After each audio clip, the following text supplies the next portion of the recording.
सत्ता नव्हे, संघटना मजबूत करण्याची लढाई. सोमनाथ साळुंखे यांच्या स्वागताने नेवासा फाट्यावर शक्तीप्रदर्शन. वंचित बहुजन आघाडीच्या प्रदेशाध्यक्षपदाच्या निवड प्रचार दौऱ्यानिमित्त नेवासा फाटा येथे सोमनाथजी साळुंखे यांचे जल्लोषात स्वागत करण्यात आले. या स्वागत कार्यक्रमातून पक्षाच्या कार्यकर्त्यांनी संघटनात्मक एकजूट आणि आगामी राजकीय लढाईसाठी सज्ज असल्याचा संदेश दिला.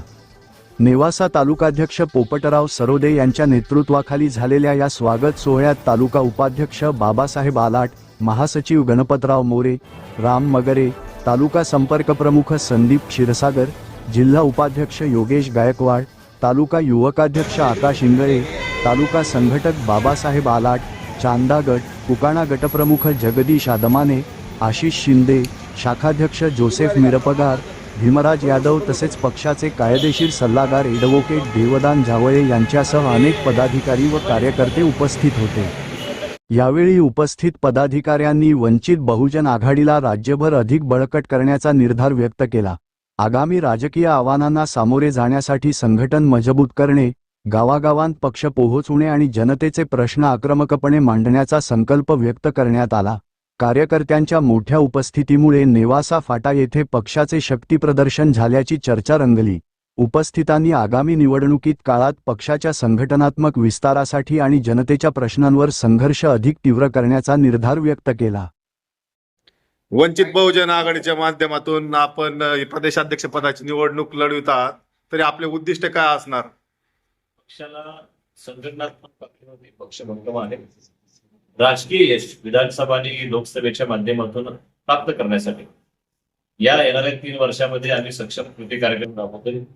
या कार्यक्रमामध्ये तालुका अध्यक्ष, तालुका कमिटी, जिल्हा कमिटी ह्या सगळ्यांना सोबत घेऊन, सन्मानपूर्वक बरोबर घेऊन आम्ही हे स्वप्न, बाळासाहेबांचं जे स्वप्न आहे, 25 साले एक होऊन सत्तेमध्ये सहभाग घेऊ, हे स्वप्न पूर्ण करण्यासाठी आम्ही काम करणार आहे.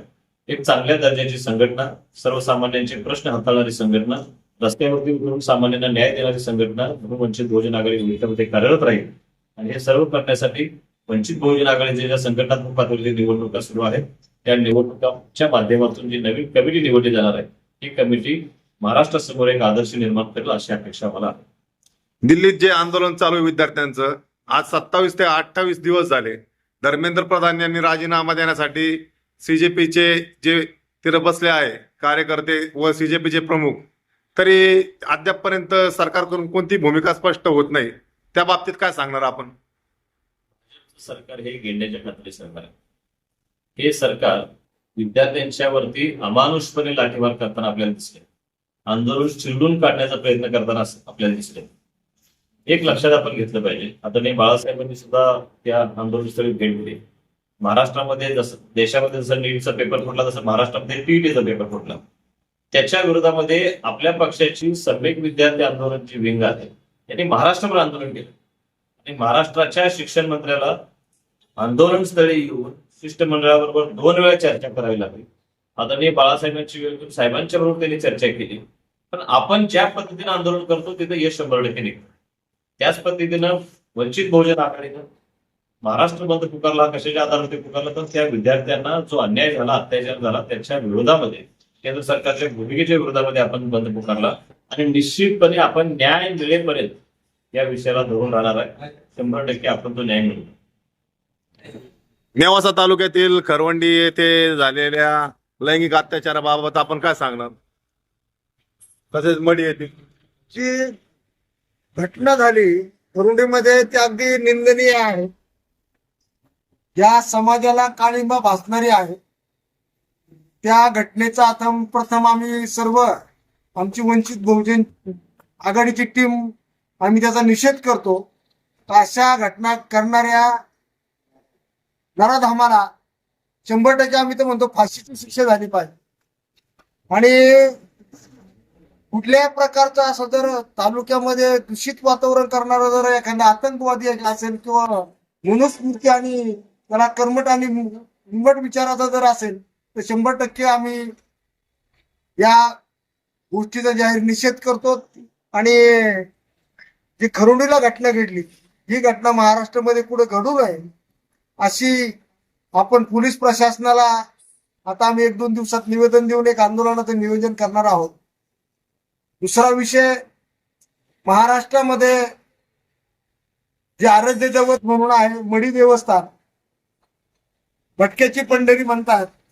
या भटक्याच्या पंढरीमध्ये एक महाराज भगव्या वेशामध्ये महाराज येऊन एक लैंगिक अत्याचार, शोषण करतो आणि एक महिलेवर अत्याचार करतो. 376 सारखा गुन्हा त्या ठिकाणी दाखल होतो. अगदी त्याचे व्हिडिओ पण महाराष्ट्रामध्ये व्हायरल झाले. तरी पण या सारख्या घटनेचा गुन्हा आतापर्यंत त्या पाथर्डी पोलीस स्टेशनला दाखल झालेला नाही.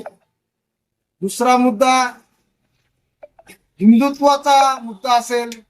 हे हिंदुत्वाचं मंदिर आहे आणि अगदी ज्या लोकांनी हिंदुत्वाचे वेगळी प्रेम डोक्याला बांधून महाराष्ट्रामध्ये हिंडतात, जाती जातीत राजकारण करण्याचा प्रयत्न करतात, ते लोक काय आता झोपलेले आहेत.